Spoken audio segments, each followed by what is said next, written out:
Do you sometimes accidentally press the back button while editing a note? Your Samsung Galaxy S26 Ultra includes a setting in Samsung Note that can help prevent you from accidentally leaving the note you are working on. Let me show you how. First, open the Samsung Note app. Tap the menu icon in the top left.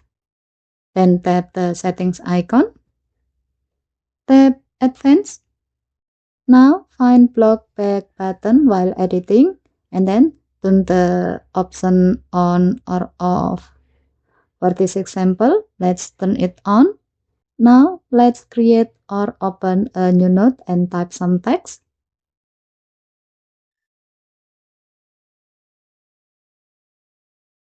While editing the note, press the back button. Instead of immediately leaving the note, Samsung Note prevents you from accidentally exiting while you are still editing. This can be useful if you often press the back button by mistake or if you are taking long notes and don't want your work to be interrupted. However, if you prefer the normal behavior, simply return to the setting and then turn the option off. And that's how you prevent accidentally leaving a note while editing in Samsung Note on the Samsung Galaxy S26 Ultra. Okay, thank you for watching. Please help to like and subscribe. Have a nice day.